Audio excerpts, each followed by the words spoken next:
Good morning and welcome to day 2 of the IMF-World Bank Week here at the Atlantic Council. My name is Jörn Fleck. I'm the Senior Director of the Europe Center here at the Atlantic Council, coming to you live from our global headquarters in Washington, D.C. And it is my privilege to welcome you to this discussion with the Governor of the Central Bank of Ireland, Gabriel Makhlouf.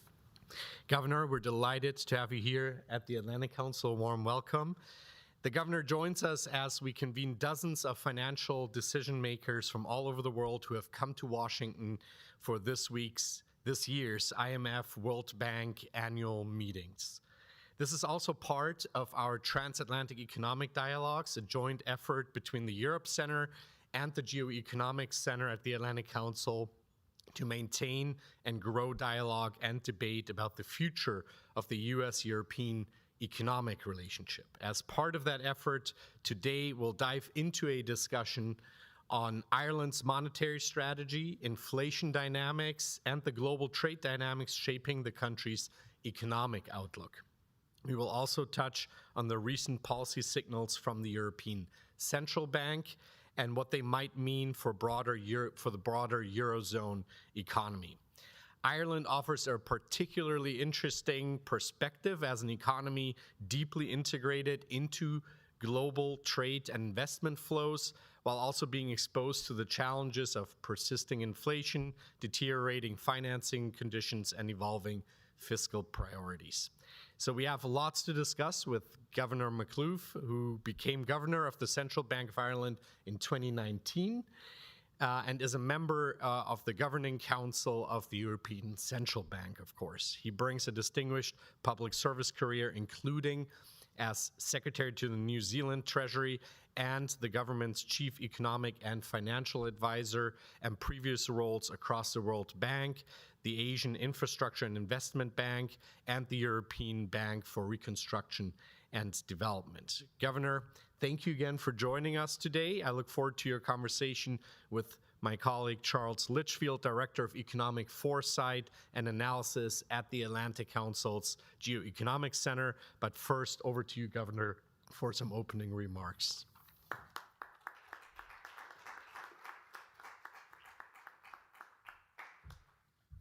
Thank you very much. Good morning, everybody. Thank you for the invitation to join you. We find ourselves in interesting times. I mean, the global economy has been fragmenting along geopolitical lines for nearly a decade, but this trend has accelerated, marking a swift transition with implications across the board for economies big and small, alongside the other significant and more familiar transitions of aging societies, a changing climate, and an increasingly digitalized world. Recognizing and understanding these transitions is fundamental if we are to shape policies that build economic resilience and enable households, businesses, and communities to navigate challenges and seize opportunities. For Ireland, as a highly open, highly globalized, and very well-connected economy, an environment of trade barriers and policy uncertainty and unpredictability is unwelcome and entails economic costs. In 2023, almost 17% of Ireland's exports went to the United States, 36% to the rest of the EU, and 12% to the United Kingdom. So, as well as the ramifications of the wider trends towards more fragmented global trade, understanding the implications of changes in US policy have been key areas of focus for us at the Central Bank of Ireland. But to understand the potential impact of US tariffs on Ireland, it's important to have a clearer picture of the Irish economy. So the Irish economy comprises a small number of large, productive, globally oriented, foreign-owned multinational enterprises, alongside domestic Irish-owned firms that dominate employment. Multinationals make up 3.2% of active firms, but around 1/4 of aggregate employment. US-owned firms account for 70% of employment in these multinationals and over 80% of capital investment. Ireland's got strong links with the US, and stands out in an EU context. We have the highest concentration of US multinational activity of any EU country, both in manufacturing and outside manufacturing. Central bank analysis suggests that 15% tariffs, these are the ones in the recent agreement, will reduce exports to the US, but they're not going to prohibit trade. For one thing, these firms have already made huge capital investments in setting up their production facilities in Ireland. Another is that US tariffs do not diminish Ireland's attractiveness as an export platform to the rest of the EU or other non-US destinations. For example, more than half of Ireland's pharmaceutical exports are destined for the rest of the EU or other non-US countries, so they're not subject to any new tariffs. In the case of domestic Irish-owned firms, our analysis shows that although they're not as export and import intensive as foreign multinationals, over 80% of workers in Irish-owned firms in manufacturing, wholesale, and retail participate in international trade, whether exporting or importing goods. And the key difference between such exporters and multinationals is that the former are far more likely to export to our nearest neighbours geographically, that's the rest of the EU and the UK, rather than the US market. Only 12% of Irish-owned firms' exports are to the US, which is a lot smaller than the 30% we see in aggregate. So key question is whether such firms will be able to adapt to tariffs and potentially diversify to other markets. Of course, the extent to which they have to do that will partly depend on US importers and ultimately US consumers, but recent survey evidence suggests that they will be able to do so. It found that 1/3 of manufacturing firms in the Irish market were already taking steps to diversify towards other markets. One other notable result from this research is the two-sided nature of international trade within firms. Around 98% of manufacturing exporters also import intermediate inputs. Irish firms exporting to the US import almost 4 times more from the US than other exporters, and this highlights how interdependent global supply chains have become and how difficult it can be to anticipate the ripple effects of tariffs and other similar policies. Overall, the Irish economy showed resilience in the first half of 2025, continued expected growth in real disposable incomes amid a stable labour market. Labour force participation is very high, unemployment is low, supports continued growth in consumer spending. But some signs of easing momentum are emerging, and supply-side constraints to sustainable growth in the domestic economy remain prominent. Overall, our latest projections anticipate a slowdown from 2.9% growth this year to just over 2% in the coming years. The new agreement between the EU and the US, although yet to be fully implemented, is expected to moderately reduce Irish growth in the medium to long run, driven by activity in multinational-dominated sectors, pharmaceuticals and chemicals in particular. The current tariffs of 15% lead to a reduction of around 1% in Irish economic output relative to a no-tariff scenario over the long term. Diverted exports to markets outside the US partially offset the direct impact of the tariffs. Longer term, economic policymaking faces a less integrated global economy. Geoeconomic fragmentation is one of a number of key structural changes that the global economy will have to adapt to. In the case of Ireland, capital investment and productivity have historically accounted for around 80% of Irish economic growth. So in fact, the main risk for the Irish economy from this fragmentation is lower investment flows. Geoeconomic fragmentation, of course, doesn't just impact Ireland. In the case of the euro area, it poses several risks to the inflation and growth outlook. As US tariffs are global in nature, there's the potential that trade diversion is stronger than the current rather limited effect assumed in the latest ECB staff projections. Scenario analysis suggests that this would have only a mild effect on the euro area, with increased exports to the US offset by weaker exports to China. Chinese firms could also lower their export prices to offset the effect of US tariffs, and in such a scenario, an increase in cheaper Chinese imports has a large negative impact on inflation and growth. And of course, there's the possibility that tariffs may induce bottlenecks as firms restructure their global supply chains.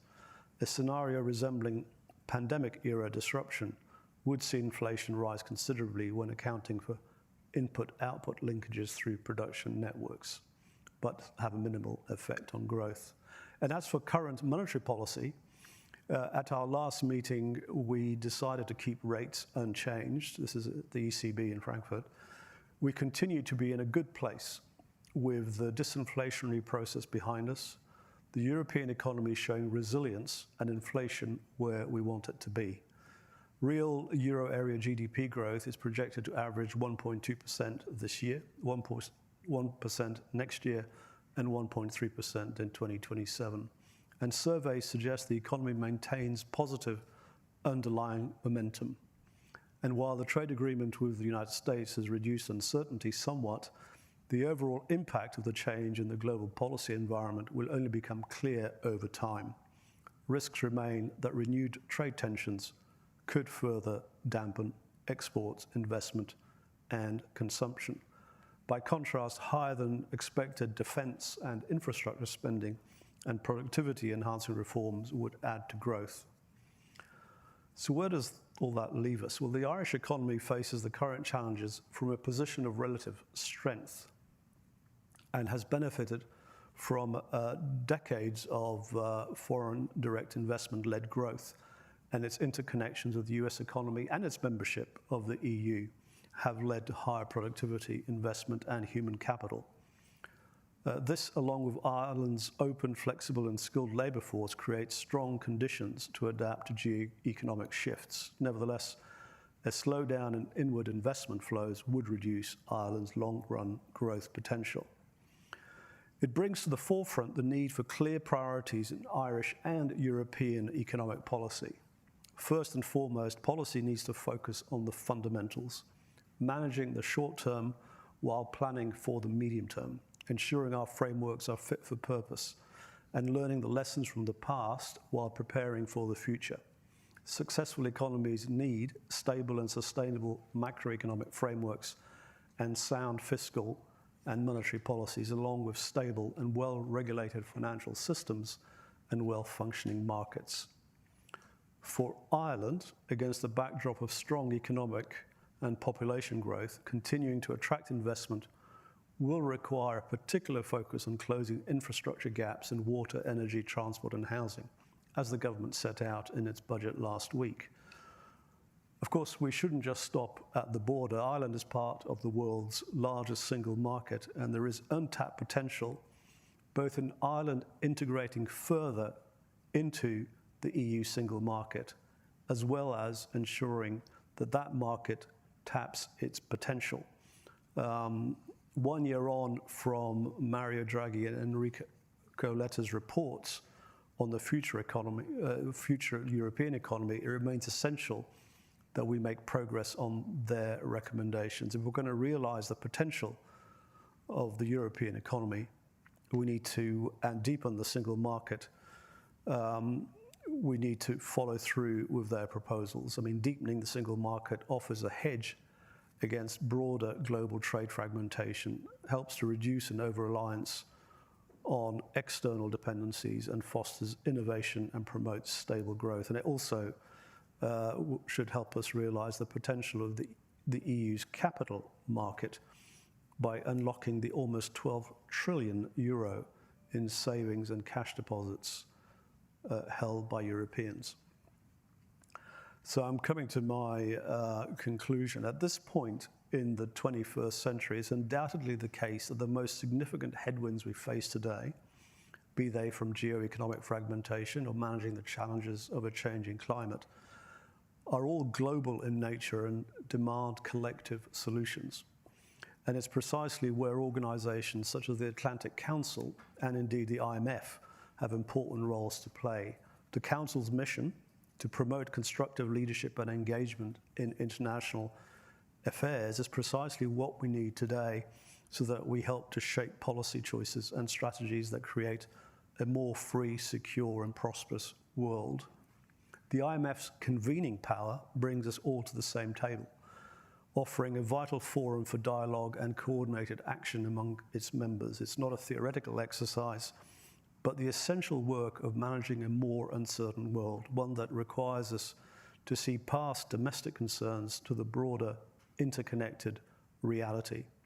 The IMF's role of promoting stability and cooperation for every single member and acting as an independent and trusted advisor is more critical now than ever. Finally, small open economies value engagement with global institutions to address shared challenges. Whether we are central bankers or government officials, we value the relationships, whether international financial institutions or transatlantic councils, that support our commitment to multilateralism and international cooperation, collaboration, and understanding. Diversity of experience and diversity of thought strengthens us both as institutions and as individuals. We need to recognize that the world which we grew up with has changed, and that coupled with the ongoing transitions we face, more change is guaranteed. I suggest that our energies should be tilted towards the challenge of creating a new world order ahead of us, rather than the comfort of preserving the old.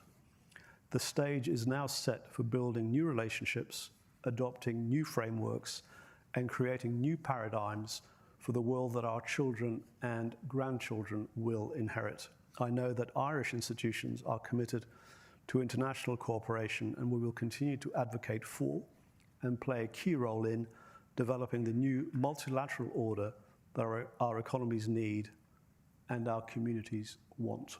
Thanks very much.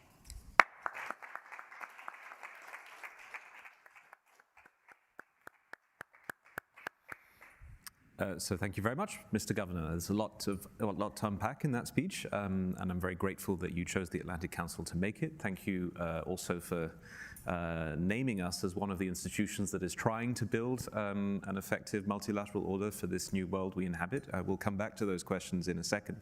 But I was very struck with by what you said on priorities for the European and Irish economies, managing the short term, preparing for the medium term. Maybe the first question could be on the European economy. What do you think these how do you think these fundamentals need to be dealt with? What's missing when we talk about European policy? I know that you're on the Governing Council for Monetary Policy, and you seem to agree with the general stance on monetary policy, but maybe you could tell us a little bit more about what you expect in the months to come to manage to deal with getting the right fundamentals for the challenges we're dealing with, and then we'll go to the Irish economy. Well, as far as monetary policy is concerned, I mean, the important thing for us is that, as I said in my remarks, we're in a good place. And we just need to keep an eye on what exactly is happening to ensure that we continue to be in a good place. Quite clearly, the uncertainty, I mean, when I sort of drafted these remarks first, it was a week ago. And, in the last week, the uncertainty around trade has gone up a bit. So keeping our eye on developments, I think, is the crucial thing. But I mean, in terms of the European economy, it's pretty clear to me and to many of us that the single most important thing we need to do now is to start realizing the potential that this huge market has, but which it hasn't realized over too long. There are still barriers to creating a genuine single market, which Mario Draghi and Enrico Letta's reports actually set out. And it's, I think, certainly from my own perspective, I feel I'm just a little concerned that the momentum that we need has gone. But I mean, in terms of otherwise, realizing that potential matters a lot. But we are seeing resilience in the economy as we see it today. I mean, the labour market is probably performing better than we had probably anticipated a year ago.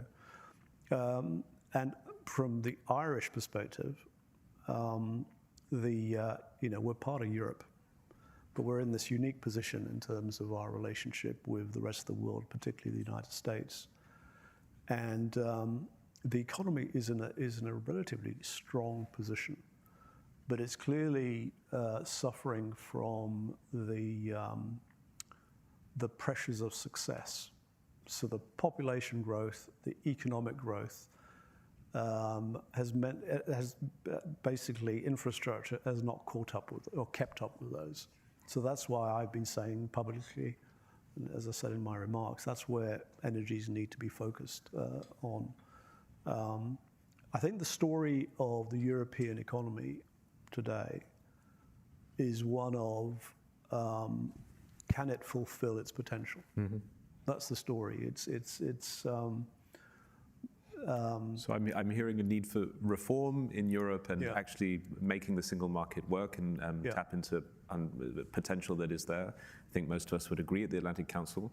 I might ask you for one or two things that you might have wanted to see by now, a year out of the Draghi report, that we haven't seen. And on the Irish economy, I understand that this need for more infrastructure, not enough housing given the success of the Irish economy, and that's led to pressures in the housing market and high prices that are too high. But first of all, on the European economy, what would you have liked to have seen by now that hasn't happened in the aftermath of both Draghi and Letta? Well, the Commission came out with its competitiveness compass, I think they called it, just before Christmas. You would have liked to have seen parts of that agenda actually progressed in a tangible way.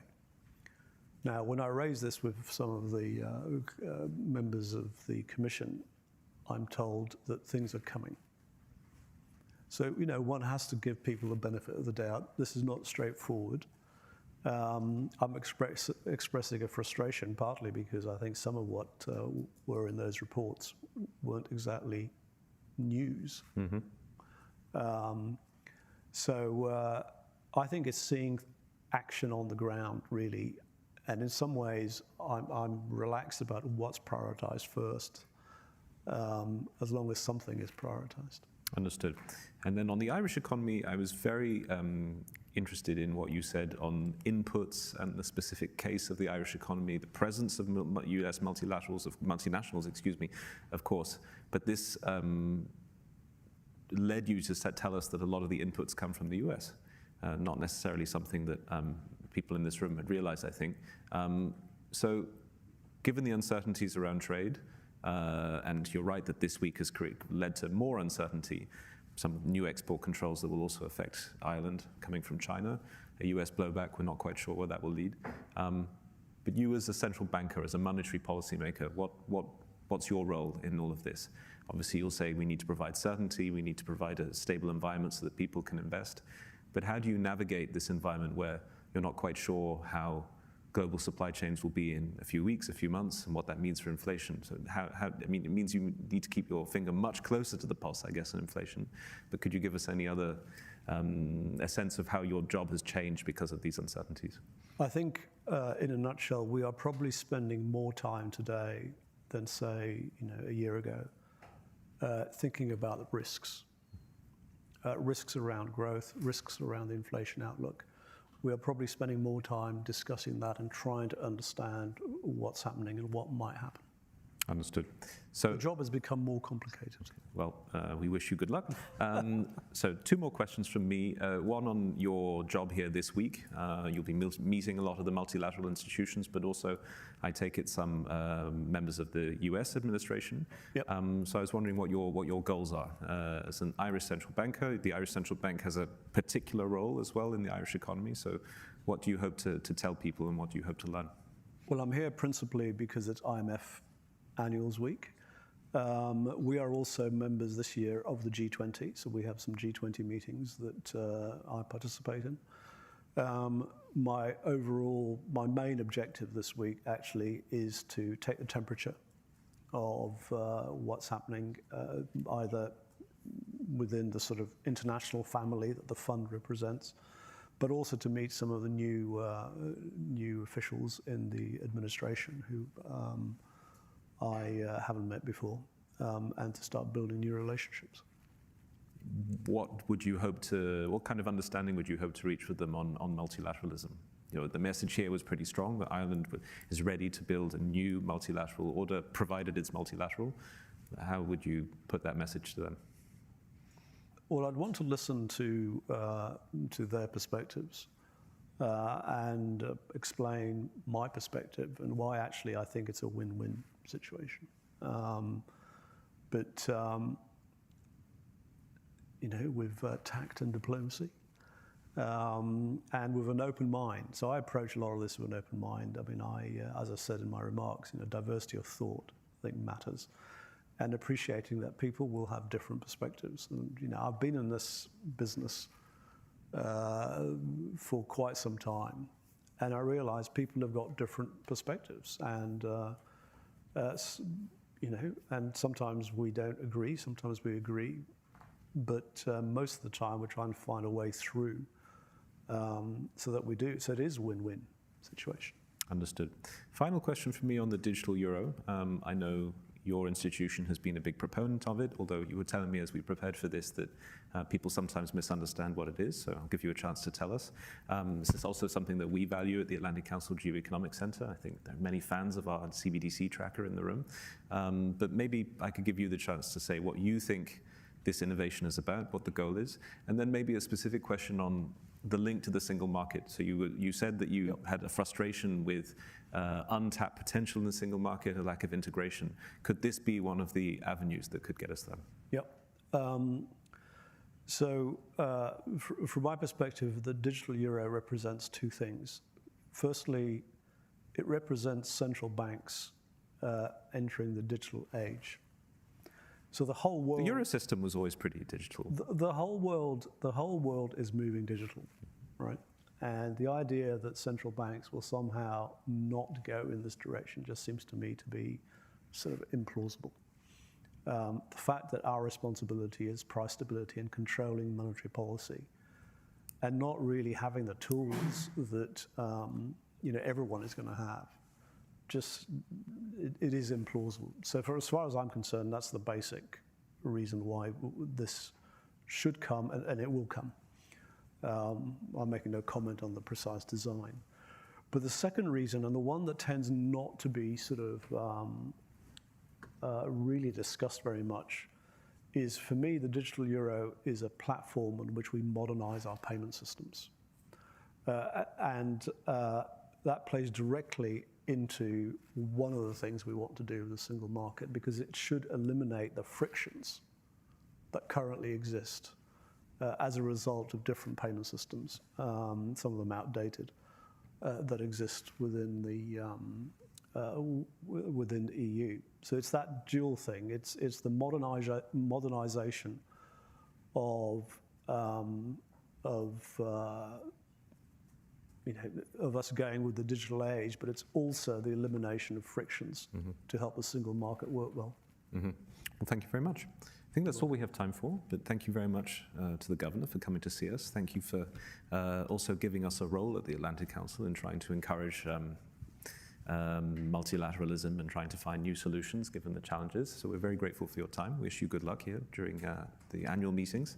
And thank you to all of you for tuning in. Later on today, we have new ministers from other countries coming to see us. Do make sure you tune in to see the Saudi delegation and also the Turkish delegation much later today. So the whole week is full of very interesting events, and we're very grateful that you've joined us.